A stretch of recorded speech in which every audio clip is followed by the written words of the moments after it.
Hello everybody, देखिए फिर से एक बार in the given figure. Next question is in the given figure lines X Y and M N intersect at O if P O Y. आप पहले इसको देख लोगे, X Y and M N intersect at O, X Y and M N are intersecting at point O. If POY, this angle is 90 degree and A ratio B is given 2:3. Find the value of C, this angle. We have to find this angle. अब देखिए इसको हम लोग कैसे solve करते हैं। Solution is, since X Y is a straight line, X Y एक straight line है, हम लोगों को ये एकदम क्लियर है। चूंकि एक्स वाई और एम एन लाइन ही इंटरसेक्ट कर रहे हैं तो X Y is a straight line. तो एक्स वाई के ऊपर जितने भी सेम साइड में एंगल्स होंगे उन सब का सम कितने के बराबर होगा? 180 के बराबर होगा। हम लोग पढ़े हैं, बार बार पढ़ रहे हैं, बार बार हम इसको देख रहे हैं। तो angle B plus A plus P O Y is equal to 180, B plus A plus P O Y is equal to 180। Clear? Angles हम यहाँ लिख भी सकते हैं बगल में, वैसे बार बार लिखने की जरूरत नहीं है। Angles on the same side of the straight line, ठीक है। तो b plus A plus P O Y के जगह पे हमने लिख दिया 90 degree, that is equal to 180 degree. तो b प्लस ए का वैल्यू हमको कितना मिला? 180 minus then 90 and that is b plus A is equal to 90 degree, ठीक है। अब ध्यान दीजिए आप इसके बाद का पार्ट में। अब क्या दिया हुआ है, गिवन क्या था क्वेश्चन में कि a:b जो है वो 2:3 के बराबर है, दिया हुआ है क्वेश्चन में। देख सकते हैं आप क्वेश्चन को यहाँ पे ध्यान से। It's given a:b is given 2:3, ठीक है। अब ध्यान दीजिएगा, इसको हम लिख सकते हैं a by b is equal to 2/3 और इस a is equal to b को इधर हम ले जाएंगे, this is in divide here, इधर आएगा तो मल्टीप्लाई यानी 2b/3 हो जाएगा। नाउ फ्रॉम इक्वेशन 1, इस इक्वेशन से, इसको हमने इक्वेशन 1 मान लिया था, इस इक्वेशन से हम रिमूव करते हैं value of a by 2b/3 से, ठीक है। इस b plus A is equal to जो 90 था वो b प्लस ए की जगह पे हमने रख दिया 2b/3 इज इक्वल टू 90, ठीक है। इसको हम सॉल्व कर लेते हैं, सिंपल है सॉल्यूशन, आप सॉल्व कर सकते हैं। एलसीएम लिए हमने, this will be equal to 5b/3 is equal to 90, ठीक है। अब इस 3 को इधर हम भेज दिए, b का वैल्यू हमने निकाला दैट इज 54, b का वैल्यू कितना आया? 54 आया। तो हमको इस फिगर में b का वैल्यू मिल गया। ध्यान से आप देखोगे, आप लोग बड़े ध्यान से देखिएगा, b का वैल्यू हमको 54 मिल गया। Now mn is a straight line और हमको पता था कि इसको अगर हम चेक करें, mn एक स्ट्रेट लाइन है और b का वैल्यू हमको पता है, ठीक है। तो b प्लस सी 180 होगा, लीनियर पेयर, तो b plus C is equal to 180। इसको आप लिख सकते हो बगल में यहाँ पे, सिंस लीनियर पेयर, ठीक है, लिख सकते हैं बड़े आराम से। अब आप b का वैल्यू आप 54 इसमें डालिए, 54 plus c is equal to 180 degree और c is equal to 180 degree minus 54 that is 126 degree. Clear? तो ये इस तरह से हम लोग क्वेश्चन सॉल्व कर सकते हैं।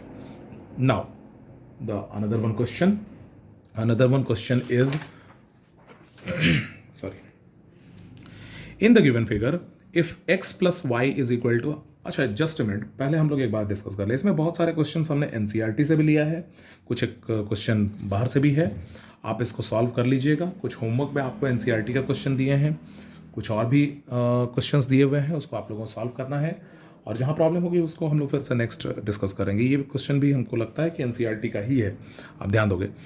आप देख सकते हैं एनसीईआरटी का बुक अवेलेबल होगा। अगर आपके पास बुक अवेलेबल ना हो तो आप काइंडली एनसीईआरटी के साइट पे विजिट करके और 9th क्लास मैथ्स का आप एनसीईआरटी बुक डाउनलोड कर सकते हैं, ठीक है। Now in the given figure if x plus Y is equal to w plus Z, x plus Y is equal to w plus Z, ठीक है, then prove that AOB is a straight line. Line मतलब straight line, ठीक है। अब देखिए, हमको पता है कि एक पॉइंट के चारों तरफ जो एंगल्स होता है around a point, angles around a point, sum of all the angles around a point is equal to 360 degree. We know that sum of all the angles around a point is equal to 360. तो x plus y plus z plus w is equal to 360 होगा। अब ध्यान दीजिए, ये x plus y को तो हमने लिख दिया और ये जो है इसको आप ध्यान दोगे, ये z plus w को हम बोल सकते हैं w plus z, एक ही बात है। तो w plus z किसके बराबर है? आप देखोगे एक्स प्लस वाई के बराबर है, तो हमने डब्ल्यू प्लस जेड के लिए फिर से यहां पे लिख दिया एक्स प्लस वाई। ठीक है, नाउ अब आप देखोगे यहां पे ये X plus Y plus X plus Y यानी 2 into X plus Y is equal to 360 degree. Clear है?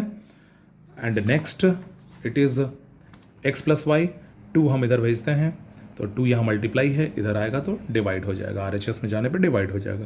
तो X plus Y is equal to 180 degree और एक्स प्लस वाई 180 है, यानी कि आप देखिए ये x और y का सम अगर 180 है दैट मीन्स कि AOB is a straight line. ठीक है, तो AOB is a straight line. Clear है? होप आप लोगों को समझ में आया होगा। हम लोग फिर अब नेक्स्ट क्वेश्चन को डिस्कस करते हैं। Next question is in the given figure A is greater than B by 1/3 of a right angle। बड़ा इंटरेस्टिंग सा क्वेश्चन है। In the given figure A is greater than B by 1/3 of a right angle, find the value of A and B। इसमें क्या है 1/3 of a right angle, पहले सबसे पहले हम लोग निकालते हैं कि 1/3 of right angle होगा क्या। तो 1/3 यानी 1/3 of right angle 1/3 of change into multiply. और राइट एंगल किसको बोलते हैं? 90 डिग्री को बोलते हैं। This will be cancelled and the result will be 30 degree. समझ में आया? अब हम लोग आते हैं, इसको भी देख लेते हैं। So according to question if A is greater than B by 1/3 of right angle, 1/3 of right angle क्या हो गया? अभी जस्ट हमने निकाला 30 डिग्री। अब देखिए according to question A is greater than B by, इस 1/3 ऑफ राइट एंगल के लिए हम 30 मान सकते हैं, इसको हम 30 डिग्री लिख सकते हैं। तो A is greater than B by 30 degree. A B से 30 डिग्री बड़ा है, तो हम अगर A में से B को माइनस करें तो 30 आ जाएगा, होगा। या A जो है वो B से 30 डिग्री बड़ा था, ठीक है, तो B में अगर हम 30 डिग्री ऐड कर दें तो A के बराबर हो जाएगा, होगा। या फिर इसी को हम तीनों तरह से लिख सकते हैं, जो आप यूज करना चाहो। A is greater than B by 30 degree, तो A में से अगर हम 30 डिग्री माइनस कर दें तो B के बराबर हो जाएगा। हम इन तीनों में से कोई भी यूज कर सकते हैं। A minus B is equal to 30 degree, तो इससे हम मिलेगा A is equal to 30 plus B। Clear? Next, अब देखिए, अब हमको ये पता है कि AB अगर स्ट्रेट लाइन है तो इन दोनों का सम कितना होगा? 180 के बराबर होगा। A plus B is equal to 180 because they are linear pair. So putting the value of A in equation 1 we get, ये इक्वेशन 1 मान लेते हैं, और यहाँ से जो A का वैल्यू 30 प्लस B आया वो इसमें पुट करते हैं। तो इस A की जगह पे हमने पुट कर दिया 30 plus B is equal to 180।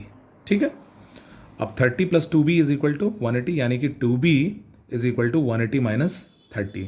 ठीक है, अब चाहें तो एक स्टेप और लिख सकते हैं, ऐसा कुछ नहीं है, आप देख सकते हो, इसको ऐसा लिख सकते हैं आप 30 plus 2B is equal to 180 degree और 2B is equal to 180 minus 30 degree, B is equal to 150, 180 minus 30 is 150 divided by 2 and that is 75 degree. तो B का वैल्यू हमको कितना मिला?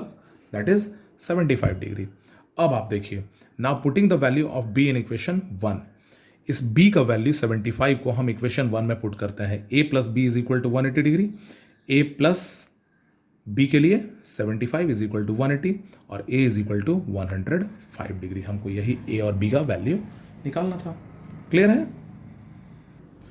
These are some of the questions which I have given you in homework, that is 4 questions I have given you in your homework, and after that you must revise your theorems which I have discussed. So this homework will be sent you as usual, जैसे आपको जाता है PDF copy में आपका जाएगा, आप इसको करके रखोगे। Thank you.